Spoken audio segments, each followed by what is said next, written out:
এগুলো হচ্ছে আমাদের ছাদে লাগানো গাছ, দেখতেই পাচ্ছেন মাশাআল্লাহ অনেক বেগুন হয়েছে। আর কিছু বেগুন বড় হয়েছে, কিছু বেগুন এখনও ছোট ছোট আছে, আর এখনও অনেক ফুল আছে। তো আজকে আমি এই গাছগুলো থেকে কিছু বেগুন পারবো, আর বেগুনগুলো পেড়ে আজকে এই বেগুনগুলো রান্না করব।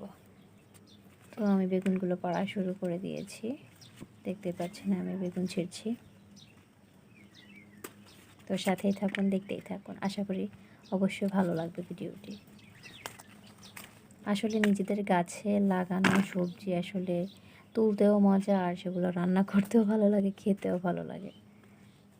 বাজার থেকে তো সব কিছু কিনে খাই, তারপরেও শখের বসে কিছু গাছ লাগানো হয়, আর সেগুলো থেকে যদি কোনো কিছু হয় তা আসলে কিন্তু ভালোই লাগে।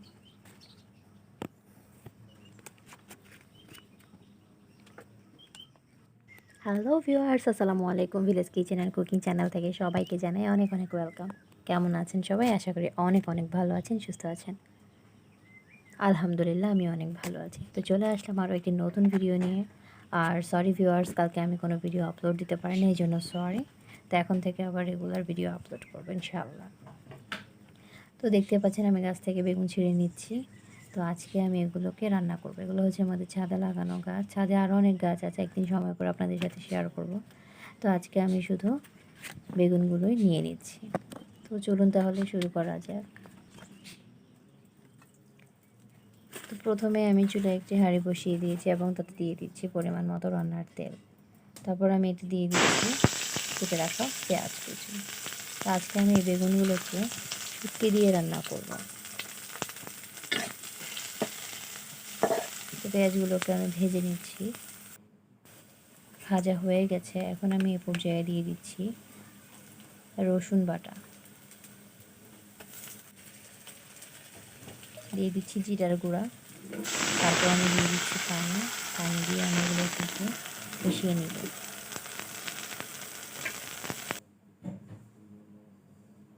মিশিয়ে নেওয়া হয়ে গেছে।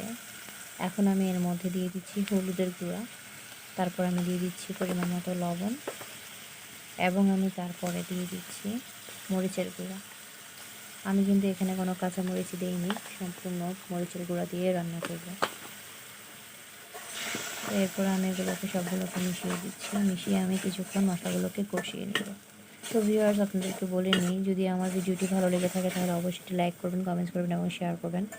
এবং যারা যারা আমার চ্যানেলটি এখনও সাবস্ক্রাইব করেননি তারা অবশ্যই আমার চ্যানেলটি সাবস্ক্রাইব করে নেবেন এবং পাশে থাকা বেল বাটনটি অন করে দিবেন। তো মশলাটা কষানো হয়ে এসেছে।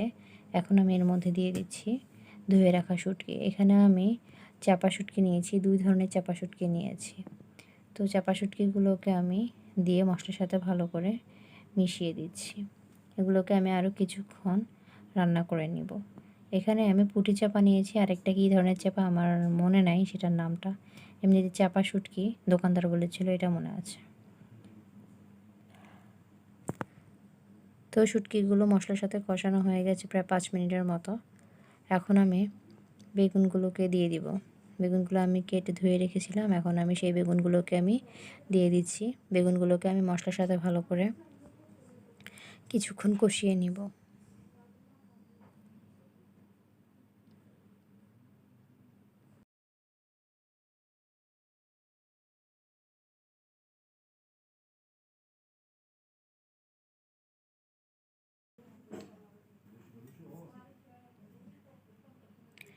ঢাকনা দিয়ে দিব আমি কিছুক্ষণের জন্য।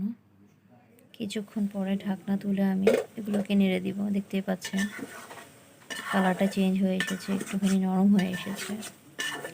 তারপর আমি এগুলোকে নেড়ে চেড়ে মিশিয়ে দেবো, আর অবশ্যই একটু পরে নেড়ে দিতে হবে, তা না হলে কিন্তু পাত্রের তলা পড়ে যেতে পারে।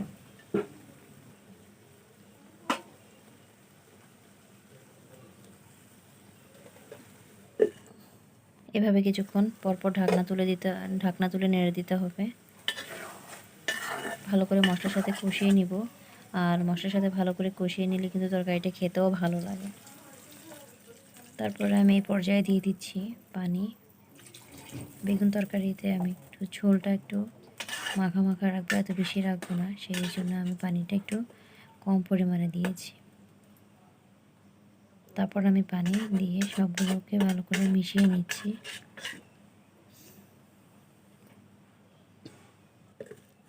মিশিয়ে নেওয়া হয়ে গেছে, এখন আমি ঢাকনা দিয়ে দিচ্ছি। তো দেখতে পাচ্ছেন কিছুক্ষণ পরে তরকারিতে বলক চলে এসেছে। তো আমি ঢাকনাটা তুলে আমি তরকারিটা নেড়ে দিচ্ছি। এভাবে আমি আরও 15 মিনিটের মতো রান্না করে নিয়েছি। আর এর মাঝে কিন্তু আমি একটু পরপর কিন্তু ঢাকনা তুলে নেড়ে দিয়েছি। তো অবশ্যই কিন্তু একটু পরপর নেড়ে দিতে হবে। আর এ পর্যায়ে কিন্তু লবণটা চেক করে নেবেন যে ঠিক আছে কিনা। আর শুটকি দিয়ে বেগুন রান্না করলে আসলে খেতে অনেক মজা লাগে। তরকারিটা হয়ে গেছে, এখন আমি চুলা থেকে নামিয়ে নিব এবং এরপরে আমি একটা সার্ভিং ডিশে সার্ভ করে নিচ্ছি। দেখতে পাচ্ছেন তরকারির কালারটা কিন্তু অনেক সুন্দর হয়েছে, কালারটাও কিন্তু সবুজ সবুজই আছে। তো আশা করি আমার এই রেসিপিটা আপনাদের কাছে ভালো লেগেছে। যদি আমার রেসিপিটা আপনাদের কাছে ভালো লেগে থাকে তাহলে অবশ্যই এটি লাইক করবেন, কমেন্টস করবেন এবং শেয়ার করবেন এবং আমার চ্যানেলটি সাবস্ক্রাইব করে পাশে থাকা বেল বাটনটি অন করে দিবেন। আর যারা যারা এখনও পর্যন্ত আমার চ্যানেলটি সাবস্ক্রাইব করেননি তারা অবশ্যই আমার চ্যানেলটি সাবস্ক্রাইব করবেন এবং যারা যারা আমার চ্যানেলটি সাবস্ক্রাইব করেছেন তাদেরকে অনেক অনেক ধন্যবাদ। তো সবাই ভালো থাকবেন। আল্লাহ হাফেজ।